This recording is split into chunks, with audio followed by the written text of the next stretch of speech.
Good morning students, welcome to class 7th and here is your social science teacher. So class, let us continue our chapter that is equality and today's topic is caste discrimination. We have already covered this topic till that if somebody is going to discriminate on the basis of their caste, it will going to damage the national integrity of a nation. Same way अगर हम किसी भी section को discriminate करते हैं तो that section feel low and fail to give the best at his work place, right. तो यहाँ पर अगर हम किसी व्यक्ति को कास्ट के बेस पर या किसी पर्टिकुलर कम्युनिटी को या किसी पर्टिकुलर सेक्शन को कास्ट के बेस पर डिस्क्रिमिनेट करते हैं तो they are not suppose to give their 100% और the best of their work. क्यों?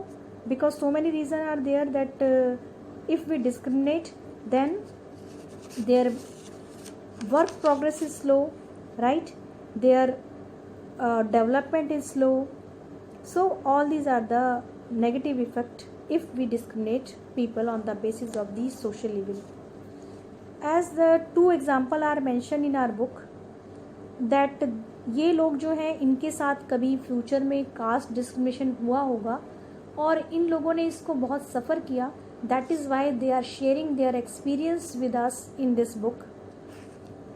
के during the primary education I was good in my studies.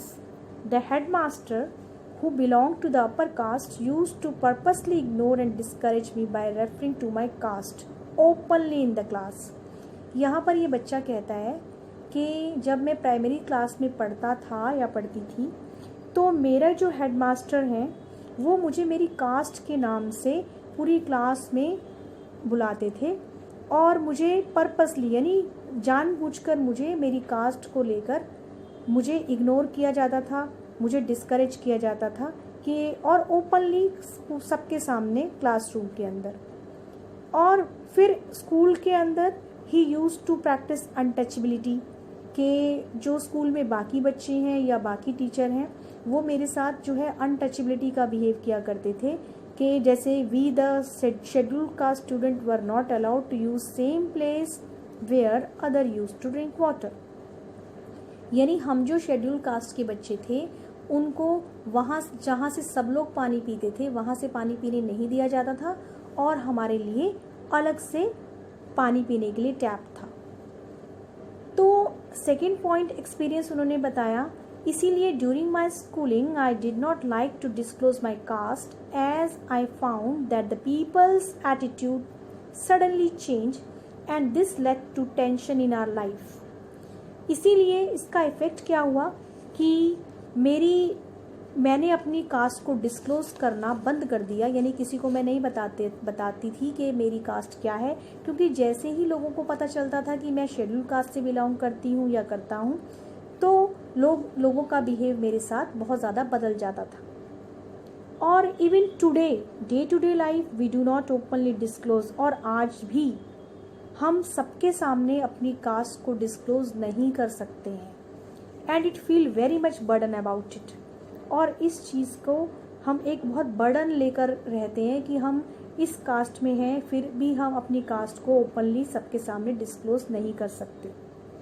तो डिस्क्रिमिनेशन सोशल लेवल पर एक जो है वो टोटली हार्मफुल इन टोटली केवल हमारे ही लिए नहीं, समाज के लिए ही नहीं, सोसाइटी के लिए नहीं, बल्कि बहुत सारे मल्टीपल एडवर्स इफ़ेक्ट हैं इसके.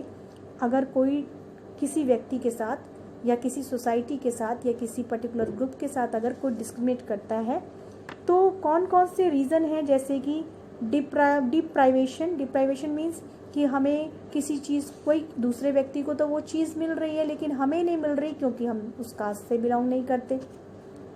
देन मेंटल ब्लॉक, लोग जो हैं वो अपने दिमागी संतुलन खो बैठते हैं, बहुत बार अपने आप को टॉर्चर फील करते हैं. ह्यूमिलेशन मतलब कि जैसे वो इंसान ही ना हो जाता है ना, इंसानियत. तो ह्यूमिलेशन मतलब एक ह्यूमैनिटी के नाम पर एक टॉर्चर.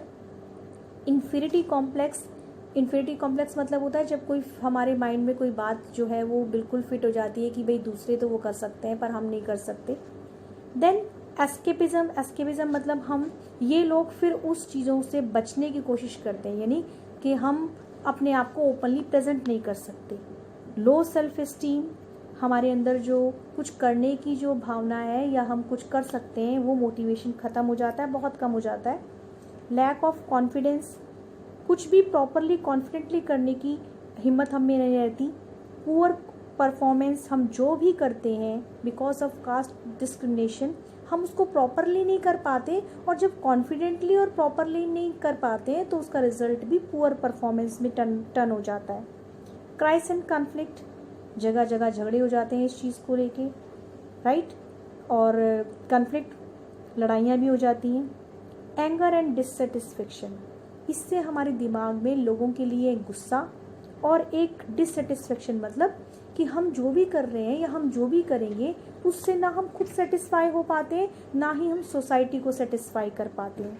तो डिससेटिस्फेक्शन हमारे चारों तरफ घूमता रहता है कि हमारे अंदर ये मेंटली फीलिंग बैठ जाती है कि हम जो भी कुछ करेंगे इट विल नॉट फिट